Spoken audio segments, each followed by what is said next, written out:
Welcome to the channel Cinematic Bites. Highway to Hell. সিনেমার 1997 সালের action thriller trucks নামেও পরিচিত।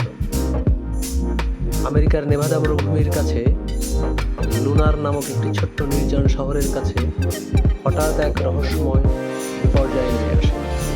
কোনো ড্রাইভার বা চালক ছাড়াই রাস্তাঘাটের বড় বড় ট্রাক ও যানবাহনগুলো সচল হয়ে ওঠে এবং নিজের ইচ্ছে মতো চলাচল শুরু করে। ড্রাইভারহীন এই ট্রাকগুলো ক্রমশ হিংস্র হয়ে ওঠে এবং স্থানীয় বাসিন্দা ও ট্রাভেলারদের উপর আক্রমণ শুরু করে।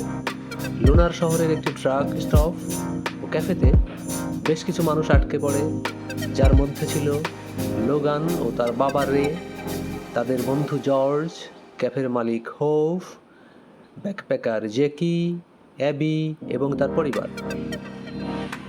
ট্রাকগুলো রক্তপিপাসু ও বুদ্ধিমান প্রাণীর মতো ক্যাফেটিকে ঘিরে ফেলে। ক্যাফেতে রেডিও ও ফোনের সংযোগ বিচ্ছিন্ন হয়ে যায়। এক পর্যায়ে দেখা যায় ট্রাকগুলো নিজেরা টিকে থাকার জন্য জোরপূর্বক মানুষের কাছ থেকে রিফুয়েলিং বা জ্বালানি দাবি করছে।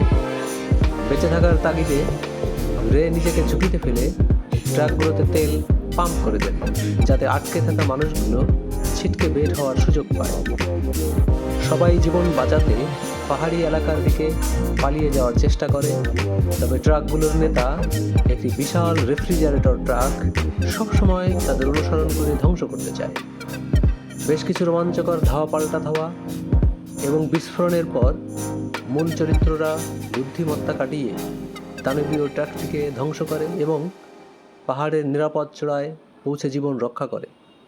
আসলেই কি রক্ষা করে না, বরং পাইলটবিহীন হেলিকপ্টার রূপী নতুন এক যন্ত্রের ফাঁদে পড়ে তাদের জীবন অজানা এক গন্তব্যে ছোটে। সিনেমাটি দৃশ্যত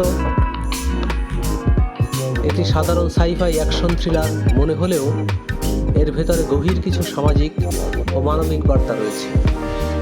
মনুষ্য সমাজ প্রযুক্তি এবং আধুনিক যানবাহনের উপর কতটা নির্ভরশীল হয়ে পড়েছে তা এখানে ফুটিয়ে তোলা হয়েছে। আমরা সেসব যন্ত্র তৈরি করেছি, সেগুলো যদি আমাদের নিয়ন্ত্রণ থেকে বেরিয়ে যায় বা আমাদের উপর চড়াও হয়, তবে আধুনিক মানব সভ্যতা কতটা অসহায় হয়ে পড়ে সিনেমাটিতে তাই দেখানো হয়েছে। মানুষ প্রায়শই মনে করে সে পৃথিবীর সব কিছুই নিয়ন্ত্রণ করছে, কিন্তু সিনেমার শেষের দিকে চরিত্রের সংলাপে ফুটে ওঠে ভূমিকম্প, হারিকেন বা প্রযুক্তির এই বিদ্রোহ আমাদের মনে করিয়ে দেয় যে মানুষ কখনোই এই পৃথিবীর একমাত্র বা সর্বেসর্বা নিয়ন্ত্রক নয়। চরম বিপদের মুখে পড়লে মানুষ তার আসল রূপ বেরিয়ে দেয়। কেউ ভয়ে নিজের স্বার্থ আগে দেখে, আবার কেউ যেমন রে ও জর্জ অন্যদের প্রাণ বাঁচাতে নিজের জীবন বিসর্জন দিতে কিছু হয় না।